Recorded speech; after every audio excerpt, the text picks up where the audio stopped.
அமித்ஷா அவர்கள் உங்களுக்கு இது ஒரு வருஷம் முன்னாடியே சேர்த்து விட்டாங்க. இன்னுமே கூட விஜய் வரக்கூடும் என்பதற்கு கடைசி முயற்சியாக திரு பவன் கல்யாண் அவர்கள் விஜய்கிட்ட பேசி ஜூலை மாதம் இறுதி அல்லது ஆகஸ்ட் 7ஆம் தேதிக்கு முன்னால். ஆனால் அண்ணாமலையும் இன்னும் வெளிப்படையாக பிரச்சாரம் வரணும். ஏன்னா அவர் இளைஞர்களை ஒன்றிணைக்கிற சக்தி அது வரணும். ஏன்னா இன்றைக்கு ஆக்சுவலாக திரு அமித்ஷா அவர்கள் சென்னைக்கு வருவதாக இருந்தது. அதுக்கு பதிலாக டெல்லி பிஜேபியில் இந்திய தலைவரை தேர்ந்தெடுக்கிறது இந்த வாரம் பண்ணிட்டு அதற்கு பிறகாக மந்திரி இப்போ நட்டாவே தொடரலாம் என்று கூட சொல்கிறாங்க. அப்படின்னா மந்திரி சபை மாற்றம் பண்ணணும். ஈவன் தென் சென்னையில் கூட பல தொகுதிகளில் ஜெயக்குமாருடைய பூத்த ஏஜென்ட்டுகள் 2 மணிக்கு போயிட்டாங்க. ஸோ அந்த அதிமுகவிற்கும் பலம் வீக்காக இருக்கிறது, பாஜகவும் முழு பலம் இல்லை. ஸோ எங்கெங்கே யாருக்கு பலம் அதிகமாக இருக்கிறதோ ஓட்டுக்கு இவ்வளவு பணம், ஒரு தொகுதிக்கு 70 கோடி ரூபாய் என்று அலோகேட் செய்து பணம் போயிருக்கு. அதிமுகவும் ஈக்குவலாக இருக்குது. போன வாரம் பார்த்திங்கன்னா 200 கோடி ரூபாய் மதுரையை ஒரு முன்னாள் அமைச்சர் வீட்டிலேருந்து யாரோ எடுத்துகிட்டு போயிட்டு கொண்டார் என்று அது மீட்கப்பட்டதுன்னு தகவல் வந்திருக்கு. ஸோ 2 கட்சியும் கொங்கு பெல்ட்டில் அவங்க 85 சீட்டு ஜெயிப்பாங்க. ஸோ இது காவேரி பேசினும் இதுலேயும் தெற்குலையும் யார் லீடு எடுக்கிறாங்களோ அவங்க தான் ஆட்சின்னாங்க. அதே தான் நடந்தது. அங்கே டிடிவிக்கு சரியான அளவில் பங்கு கொடுக்காதனால அவர் 26 சீட்டை விட்டாங்க. அந்த 26 தொகுதியை ஜெயிச்சிருந்தால் திமுக 134லேருந்து 110 குறைஞ்சிருக்கும். இவங்க 80லேருந்து 105 போயிருக்கும். அப்பொழுது மத்தியில் இருக்கிற பிஜேபி துணையுடன் ஆட்சியை இவங்க அமைச்சிருக்கலாம். 1லிருந்து 34 வரை திமுக அத்தனையும் ஜெயிச்சிருந்தாங்க. 35வது சீட்டு தான் முதல் சீட்டு அதிமுக கூட்டணி. இந்த முறை அதில் 7 சீட்டு, 5 சீட்டு அதிமுகவுக்கு வெற்றி முகமும் 2 சீட்டு இழுபறியில் வருது என்னுடைய சர்வே. அதனால இந்த ஜெல்லிங் 2 கூட்டணியும் ஒன்று சேரணும்.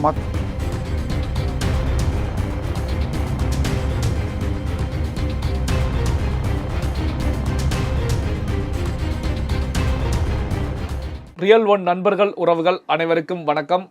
முக்கியமான செய்திகள் தகவல்களை பகிர்ந்து கொள்ள நம்மோடு இணைந்திருப்பவர் அரசியல் விமர்சகர் தேவப்பிரியா அவர்கள். வணக்கம் சார். வணக்கம். எடப்பாடி பழனிசாமி அவர்களுக்கு Z+ பாதுகாப்பு கொடுக்கப்பட்டிருக்கிறது. இப்போ கோயம்புத்தூர்லேருந்து மக்களை காப்போம் தமிழகத்தை மீட்போம் சுற்றுப்பயணத்தை எடப்பாடி பழனிசாமி அவர்கள் இன்று துவக்கியிருக்காங்க.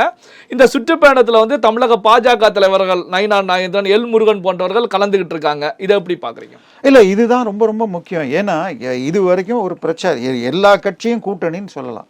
சரி, கூட்டணியும் போது கொடியை மாத்திரம் வச்சுக்கிட்டா போதாது, ஓட்டு விழுகணும். அதாவது 2019 19 சட்ட பாராளுமன்ற தேர்தலில் அதிமுக பாஜக சேர்ந்து நின்றுது. ஆனால் 14 கோயம்புத்தூரில் எடுத்துக்கிட்டிங்கன்னா சிபி ராதாகிருஷ்ணன் வாங்கினதை விட அண்ணாமலை 26 இவர் திருப்பி குறைஞ்சி தான், ஜாஸ்தி ஆகலை. அதாவது அதிமுகவோட ஓட்டுக்கள் திமுக பாஜகவுக்கு டிரான்ஸ்ஃபர் ஆகாமல் இருந்தது 2019. 21 ஓரளவுக்கு ஆச்சு. 29 அமித்ஷா அவர்கள் மிகவும் போராடினார். சோழா செரட்டன் ஹோட்டலில் வச்சுக்கிட்டு நீங்கள் தயவு செய்து டிடிவியை உங்களோடு சேர்த்துக்கங்க, அவருக்கு 15 சீட்டு கொடுங்க அப்படின்னு சொன்னதை கேட்டிருந்த 26 தொகுதிகளில் உங்களுக்கு அதிமுகவுக்கும் திமுகவிற்கும் உள்ள இடைவெளி உங்களுக்கு 2000 ஓட்டுக்கு கீழே.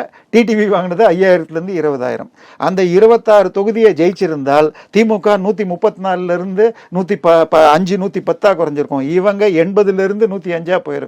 அப்பொழுது மத்தியில் இருக்கிற பிஜேபி துணையுடன் ஆட்சியை இவங்க அமைச்சிருக்கலாம். ஆனால் அன்னைக்கு அவர் சொன்னதை கேட்டால் நாங்கள் எடுத்த சர்வே, தமிழகத்தின் இவங்க எடுத்த சர்வே படி நாங்கள் ஜெயிக்க முடியும்னு அவர் சொன்னதுனால கேட்கல. இப்பொழுதும் டிடிவியையும் ஓபிஎஸ்ஸையும் சேர்த்து கொண்டு பாஜகவோடு இணைந்து டிரான்ஸ்ஃபருக்கு ஒர்க் பண்ணணும், ஓட் டிரான்ஸ்ஃபர் நடக்கணும். அதனால தான் அமித்ஷா அவர்கள் உங்களுக்கு இது ஒரு வருஷம் முன்னாடியே சேர்த்து விட்டாங்க. இன்னுமே கூட விஜய் வரக்கூடும் என்பதற்கு கடைசி முயற்சியாக திரு பவன் கல்யாண் அவர்கள் விஜய்கிட்ட பேசி ஜூலை மாதம் இறுதி அல்லது ஆகஸ்ட் 7ஆம் தேதிக்கு முன்னால் நீங்கள் வருவீர்கள் இல்லை என்பதை சொல்லுங்கள். வெளியில் பேசுகிற ஸ்டண்டெல்லாம் விட்டுருங்க. அப்புறம் ஒரு தடவை என்ன சொல்கிறார், கூட்டணி இல்லைங்கிறார். அப்புறம் ஜனவரியில் தான் நாங்கள் முடிவு பண்ணோம். இதெல்லாம் எனக்கு வேணாம், ஆகஸ்ட் 7ஆம் தேதிக்குள்ள வரமாட்டோம் என்பதென்றால் நேரடியாக எங்களுக்கு கம்யூனிகேட் பண்ணிடுங்கன்னு சொல்லி பவன் கல்யாண் மூலமாக எச்சரிக்கை விடப்பட்டிருக்கு. அது வந்தாலும் பயன் இருக்காது. ஏன்னா அவர் இங்கு சேர்ந்தால் அவருடைய மைனாரிட்டி பலம் வராது. அவருக்கு விழும் ஓட்டில் 40% அந்த கிறிஸ்தவ மைனாரிட்டி ஓட்டுகள். அதனால இன்றைய நிலையில் அதிமுக பாஜக ஒழுங்காக ஜெல் செய்து கூட்டணி எங்கே அவங்க நிற்கணுமோ அங்கே நிற்கணும். ஏன்னா கோயம்புத்தூர்லேயே பார்த்தீங்கன்னா குனியமுத்தூர் இவருடைய தொகுதி, நம்ம அங்கே அதிமுகவுடைய முக்கியமான அமைச்சர். ஆனால் அங்கேயே அதிமுக 3வது இடத்துக்கு போச்சு. கன்னியாகுமரியில் 4வது இடத்துக்கு, ஃபஸ்ட்டு திமுக, 2வது பாஜக, 3வது நாம் தமிழர், 4வது தான் அதிமுக. ஸோ எந்த இடத்துல எந்த சின்னம் நிற்க வச்சா, தாமரை நிற்க வேண்டிய இடத்துல தாமரை தான் நிற்கணும். இது சும்மா ஒன்று. திருவண்ணாமலையில் இன்றைக்கி போய் பார்த்தீங்கன்னா ஏவா வேலு கஷ்டப்படுகிறார். ஏவா வேலுவிற்கும் எடுத்த சர்வேல, ஜேவிசி எடுத்த சர்வேல 2% தான் இது பண்ணுறார். 1%க்கும் கீழே காட்பாடியில் பின்னணியில் இருக்கிறார் துரைமுருகன். ஸோ அங்கே போய் நீங்கள் பாஜக கொடுக்காம சண்டை போடுறதுக்கு தயார்னு சொல்லி ரெட்டையில் நிற்க வேண்டிய இடத்துல ரெட்டையில் நிற்கணும்.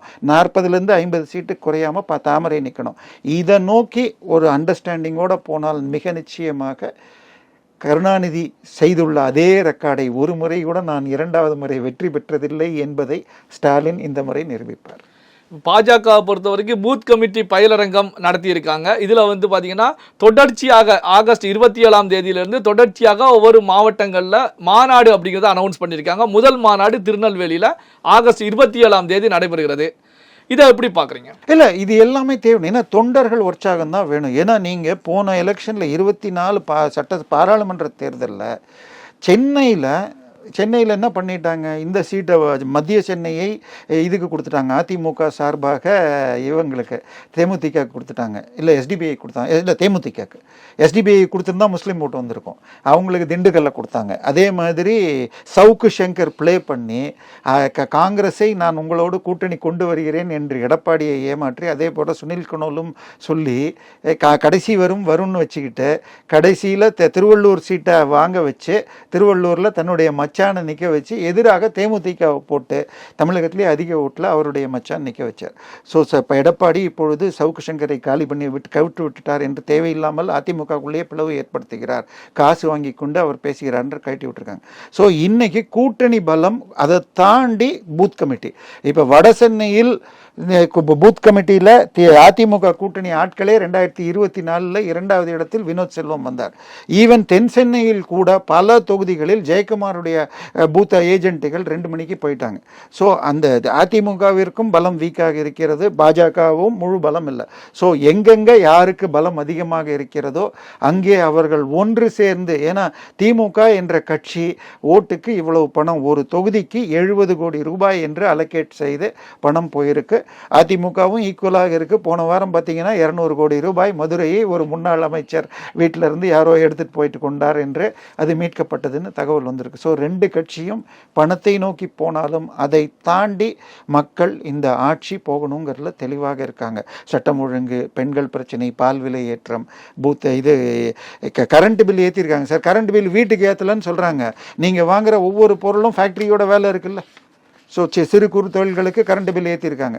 ஸோ நிச்சயமாக இதனுடைய பாதிப்பு இருக்கும். பாஜகவுடைய பூத் கமிட்டி மீட்டிங்கில் பேசப்பட்டதில் வந்து பார்த்தீங்கன்னா நயினா நாகேந்திரன் அவர்கள் வெளிப்படையாகவே தெரிவிச்சிருக்காங்க, அதிமுகவுக்கு பாஜக சுமையாக இருக்காது அப்படிங்கிறத இந்த எடப்பாடியாருடைய சுற்றுப்பயணத்தில் பாஜகவினர் ப்ரூஃப் பண்ணணும் அப்படின்னு தெரிவிச்சிருக்காங்க. இதை எப்படி புரிந்து கொள்வது? இல்லை, அதாவது பாஜக அதிமுகவில் சில பேர், எல்லா கட்சியிலும் மோட்டர் மவுத் என்று அல்லது ஓப்பன் மவுத்துன்னு சொல்லுவோம். சில பேர் அதாவது ஒரு இது இல்லாமல், மெச்சூரிட்டி இல்லாமல் அல்லது வீராவேசமாக பேசுவது தான் என் வழி. இப்போ வைகோ வந்து கருணாநிதியை எப்படியெல்லாம் பேசியிருக்கார், ஸ்டாலினை பேசியிருக்காருன்னு தெரியும். அதே போல் சி.வி. சண்முகம், அங்கே அன்வர் ராஜா போன்றவர்கள் இன்றைக்கும் வந்து அவர்கள் தன்னுடைய முஸ்லீம் ஓட்டுகள் வேணும்னு அன்வர் ராஜாவும் இப்பயும் பாஜக கூட்டணியை எதிர்க்கிறார். ஸோ அப்படிப்பட்டவர்கள் அவர்களையும் இது பண்ணுற மாதிரி ஓட்டு பலத்தை காட்டணும். நான் முன்னாடியே சொன்ன மாதிரி குனியாமுத்தராக இருக்கட்டும், கன்னியாகுமரி, திருநெல்வேலி பெல்ட்லலாம், அதாவது சவுத்தை பொறுத்த வரைக்கும், அதாவது இப்போ என்னிடம், அதாவது 2021 சட்டசபை தேர்தலுக்கு 3 மாதம் முன்னாடி திமுகவின் ஆட்சி மன்ற குழுவுடைய உறுப்பினர் ஒருவர் எங்கிட்ட நேரடியாக இதே மாதிரி 1-to-1 சொன்னது. நாங்கள் இந்த பக்கம் விழுப்புரத்துக்கு இந்த பக்கம் இருக்கிற சீட்டுகளில் 85 சீட்டு ஜெயிப்போம், கொங்கு பெல்ட்டில் அவங்க 85 சீட்டு ஜெயிப்பாங்க. ஸோ இது காவேரி பேசினும் இதுலேயும் தெற்குலையும் யார் லீடு எடுக்கிறாங்களோ அவங்க தான் ஆட்சின்னாங்க. அதே தான் நடந்தது. அங்கே டிடிவிக்கு சரியான அளவில் பங்கு கொடுக்காதனால அவர் 26 சீட்டை விட்டாங்க. எனவே இந்த ஜெல்லிங் என்பது மிக மிக முக்கியம். இன்னுமே கூட டிடிவி ஏற்கனவே வந்து இதை சொல்லிட்டார், நான் வந்து எடப்பாடி சீஃப் மினிஸ்டர் ஆகிறதுக்கு எனக்கு உடன்பாடுன்னு. அவரை பாஜகவுடைய லிஸ்ட்டில் போட்டு கொடுத்தாலும் சரி, அவரையும் சேர்க்கணும், ஓபிஎஸ்சியும் கொண்டு வந்து இணைத்தால் சார் எல்லாரும் எல்லா நேரத்துலையும் திருப்திப்படுத்த முடியாது. ஆனால் பெரும்பான்மையோரை ஒன்று சேர்க்கணும். கொங்கு பெல்ட்டில் இவருக்கும் நல்ல செல்வாக்கு இருக்குது. எடப்பாடி, வீரமணி, தங்கமணி எல்லோருக்குமே இருக்கிறது. அதே மாதிரி இவர் இந்த பக்கம் சவுத்துலேயும் கொண்டு போனான்னா மிக நிச்சயமாக கேட்கலாம். சென்னையில் எடுத்துக்கிட்டால் எடுக்கப்பட்ட சர்வேல திருவள்ளூர், கும்மிடிப்பூண்டி, மயிலாப்பூர், திருவல்லிக்கேணி, வேளச்சேரி, சோழிங்கநல்லூர், இந்த மாதிரி ஒரு 6 சீட்டு வராது. போன முறை நம்ம எலெக்ஷன் கமிஷன் லிஸ்ட்டில் 1, 2, 3ன்னு போட்டு ஆரம்பிக்குது. 1லிருந்து 34 வரை திமுக அத்தனையும் ஜெயிச்சிருந்தாங்க. 35வது சீட்டு தான் முதல் சீட்டு அதிமுக கூட்டணி. இந்த முறை அதில் 7 சீட்டு, 5 சீட்டு அதிமுகவுக்கு வெற்றிமுகம், 2 சீட்டு இழுபறியில் வருது என்னுடைய சர்வேல. அதனால இந்த ஜெல்லிங் 2 கூட்டணியும் ஒன்று சேரணும். மக்களுக்கு அந்த நம்பிக்கையை கொடுக்கணும். பூத் ஏஜென்ட்டுகள் இருக்கணும். அதை நோக்கி செல்லணும். ஆனால் அண்ணாமலையும் இன்னும் வெளிப்படையாக பிரச்சாரம் வரணும். ஏன்னா அவர் இளைஞர்களை ஒன்றிணைக்கிற சக்தி அது வரணும். ஏன்னா இன்றைக்கு ஆக்சுவலாக திரு அமித்ஷா அவர்கள் சென்னைக்கு வருவதாக இருந்தது. அதற்கு பதிலாக டெல்லி பிஜேபியில் இந்திய தலைவரை தேர்ந்தெடுக்கிறது இந்த வாரம் பண்ணிட்டு அதற்கு பிறகாக மந்திரி இப்போ நட்டாவே தொடரலாம் என்று கூட சொல்கிறாங்க. அப்படின்னா மந்திரி சபை மாற்றம் பண்ணணும். அப்போ அண்ணாமலைக்கு வாய்ப்பு கொடுக்கறதா இல்லை கட்சியில் கொடுக்கறதாங்கிறத பார்த்துட்டு அதற்கு பிறகு அண்ணாமலை இன்னும் வேகமாக அவர் ஒரு பாணியில் அவரோட பாணியில் போகணும். ஏன்னா இந்த விஷயத்திலேயே கூட நயினாரோ அல்லது இவரோ இபிஎஸ்ஓ இந்நேரத்துக்கு இதுக்கு சிவகங்கைக்கு போயிருக்கணும் அஜித்குமார் ஃபேமிலியை பார்க்கறது. அது செய்யலை.